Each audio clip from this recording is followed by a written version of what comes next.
Hi, it's Mrs. Mafucci, but now you're not going to see my face because I want to show you how to balance redox reactions. Step 1 is to assign oxidation numbers to all the elements in the equation. Number 2, you want to write the oxidation and reduction half reactions. Number 3, balance the number of atoms on both sides of the equation. 4, add electrons to the appropriate side. 5, balance the electrons gained and lost. And remember, check your work. Make sure you did it right. The charge and the number of atoms must be equal on both sides of the equation. So let's do an example right now.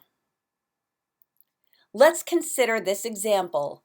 Pb4 plus aluminum goes to Pb2 plus Al3 positive. Now we don't have to assign oxidation numbers because they're already there, right? And aluminum, since it's by itself and I didn't put a charge on it on the left, we're going to assume it has an oxidation number of 0. So our next step then is to write the half reactions without the electrons. My next step is going to balance the number of electrons in the half reactions. Now, do you see that in the top reaction, Pb4 plus going to Pb2 plus, I have one lead on the left, I have one lead on the right. It's balanced.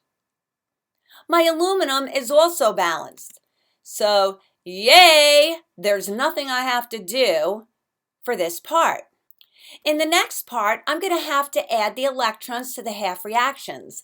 That's why I spend time going over how to add electrons to half reactions in my previous video. Now remember, if something gains electrons, the electrons go on the left, and if something loses electrons, the electrons go on the right. Our next step now is to balance the number of electrons gained and lost. The lead is gaining 2 electrons, the aluminum is losing 3 electrons, so we're going to have to multiply these half reactions to balance the electrons gained and lost. So look at what I do.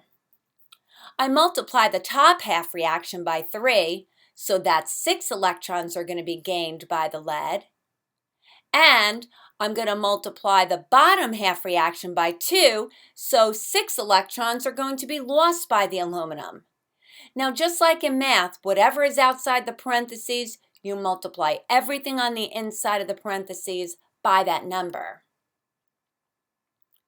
So look at what we get for the half reactions. When you consider these half reactions, don't you see that there are 6 electrons being gained and 6 electrons being lost? 6 electrons are on the left side of the arrow and 6 electrons are on the right side of the arrow. That means you can cancel them out. So now our last step is to write the overall balanced equation without the electrons. Let's see if this equation is balanced correctly. Let's see if our atoms are balanced correctly first. How many leads are on the left side of the arrow? 3. How many leads are on the right side of the arrow? 3. How many aluminums are on the left? 2. And how many aluminums are on the right? 2. So our number of atoms are balanced. But now let's consider the charge. What's the total charge on the left side of the arrow? Do you see it's 12? 3 times 4 positive is 12. Now look on the right side. Do you also get 12 on the right side? You sure do. 3 times 2 positive is 6 positive, plus 2 times 3 positive is 6 positive for a total of 12 positive. So my atoms are balanced and my charge is balanced.